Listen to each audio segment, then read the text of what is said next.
নমস্কার বন্ধুরা, গোলদার কিচেনের আরেকটা নতুন ভিডিওতে আপনাদের অনেক অনেক স্বাগত জানাই। তো আজকে রেসিপি কাঁকড়া দিয়ে চিচিঙ্গা।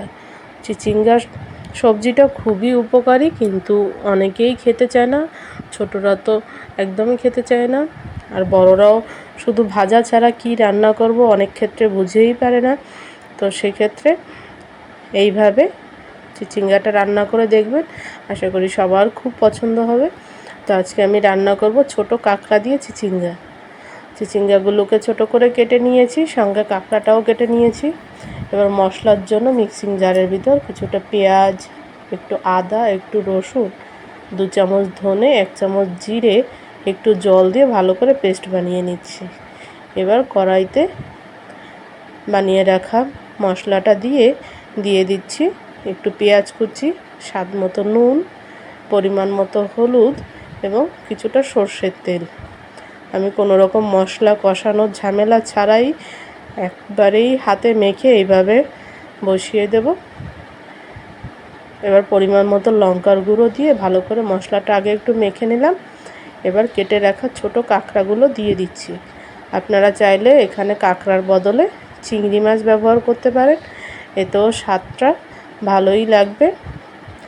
এবার কিছুটা আলু দেব, আলুটাকেও আমি একটু বড় করে কেটে নিয়েছি। আলুগুলো দিয়ে চিচিঙ্গাগুলো দিয়ে দিলাম, আর একটু মেখে হাত ধুয়ে সামান্য একটু জল দিয়ে এবার ঢাকা দিয়ে দেব।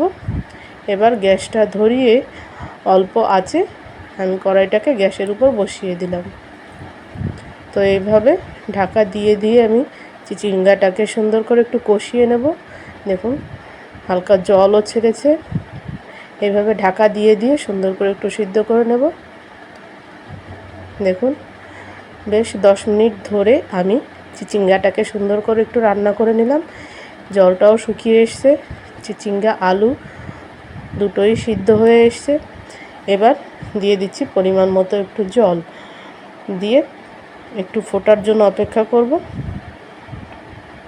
তো দেখুন এইরকম করে একটু ফুটে উঠলে খুন্তির সাহায্যে একটু মিশিয়ে নিতে হবে, এতে করে ঝোলটাও একটু ঘন হয়ে আসবে, তরকারিটাও খেতে বেশ মজা হয় এভাবে একটু ঘুটে নিলে। তো রান্নাটা আমার প্রায় হয়ে এসছে। এবার লাস্টে একটু গরম মশলা গুঁড়ো দিয়ে আমি নামিয়ে নেব।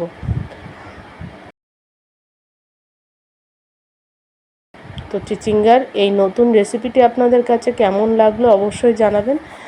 চটজলদি এই রেসিপিটি যদি ভালো লাগে আমাদের চ্যানেলটি সাবস্ক্রাইব করে পাশে থাকবেন। তো আজকের মতো এই পর্যন্তই, টাটা।